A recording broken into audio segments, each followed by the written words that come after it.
Hello, I'm Stewart Bloor and I'm roach fishing, and if you follow my videos and website regularly, then I'm on the same venue that I've been on recently.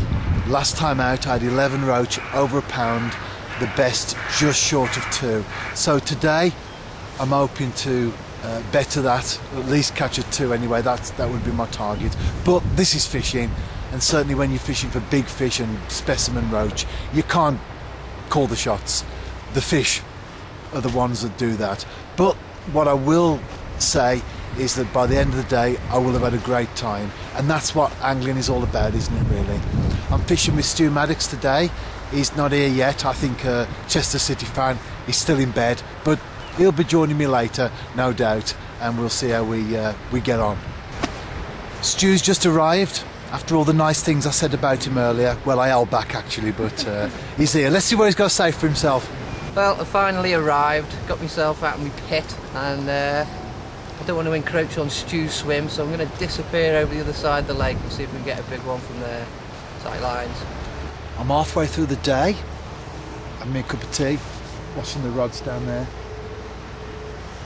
It's been quite slow, but the water temperature has dropped significantly since I was last here, and certainly my sessions that I've had elsewhere, although different venues, would be a good general idea of what the water is like in the area. Definitely down, so that's affecting the fish because they are very susceptible to temperature change, particularly when it's a couple of degrees in a few days. But I have caught roach, mostly small ones, but one decent fish, pound plus, good pound plus fish, but not 2. I could see that it wasn't a 2, so I didn't wait, but it was a good fish. But as I said at the start of the video, it's specimen fishing for you, targeting big fish. It isn't easy, it's not everyone's cup of tea, but it's my cup of tea.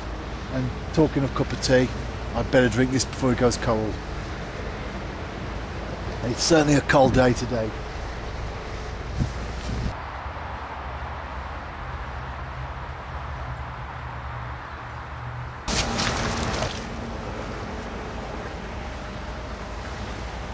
To a fish.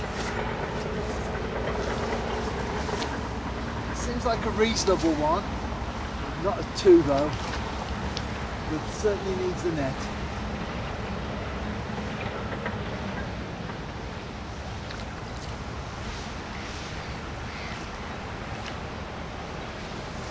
In the net.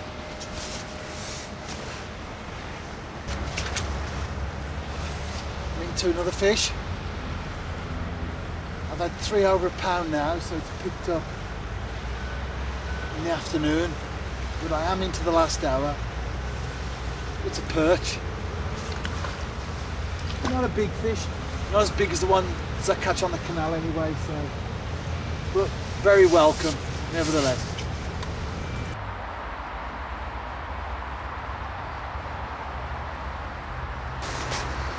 December the 23rd, and I'm on the middle 7. I couldn't be on a still water if I wanted to. The weather has plummeted in terms of temperature, and I would say pretty much every single still water in the country is frozen over. Certainly in this area, and we haven't had it as bad as some parts. Last night there was an overnight low of -12 in some parts of the UK.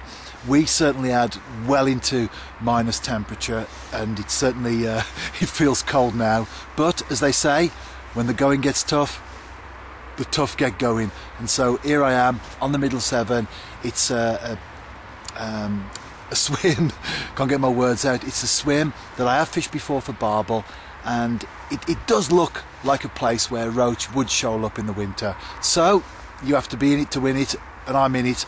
Hopefully I might catch a fish. In fact, any fish will do in this weather. It's very, very cold. Water temperature is 1.7, so that gives you an idea of just what I'm up against. Mid-afternoon, I've not had a single bite yet, but I had a water rail pass right in front of me, just a few feet away from the vegetation on one side to the vegetation on the other. I'm also a keen birder as well as an angler, and I've spent hours in front of reed beds waiting for the very shy and elusive water rail to put in an appearance when I've been out birding with my binoculars. And here I am, sitting by the river, the Middle Severn, and one passes just a few feet in front of me. And then just after that, a snipe came across the river, obviously was totally oblivious to my presence as I'm sitting here nice and quiet, and it landed about 8 feet away. I reached for my camera trying to capture it, but of course it was gone, which it would have done anyway. And as birders will tell you, they do come close to snipe, but always when they're walking to them and walking through vegetation and the edge of pools, and the birds are flushed. So for one to come and land 8 feet away was a great thing.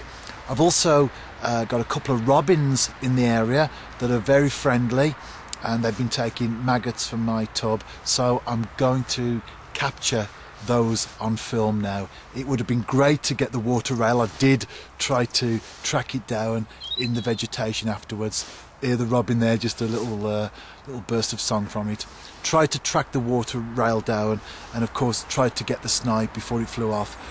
Wasn't successful in either of those, but I'm sure that I'm going to catch the robins on film.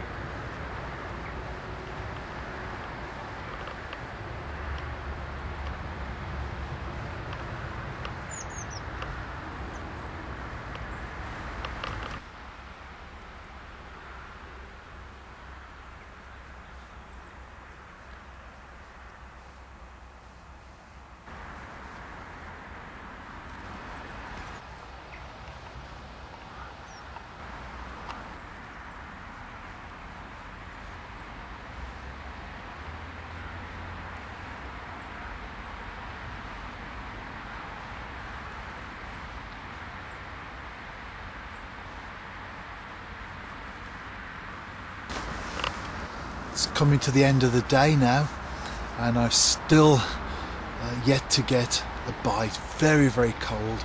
Managed to capture a couple of female goosanders though on film. They were at quite a distance, so you just about make out what they are. But sitting here a few minutes ago, drifting downstream, a male goldeneye. It quickly flew off as soon as it saw me. Of course, you normally find them on lakes and reservoirs, gravel pits at this time of the year through the winter, but with those being frozen, then they are forced to seek out other feeding places, and so the rivers not being frozen, of course, that's an obvious place for those birds to go to. So that was a very pleasant surprise, seeing that bird drifting down, but the snipe, the water rail and the goldeneye, unfortunately not been able to capture them on film.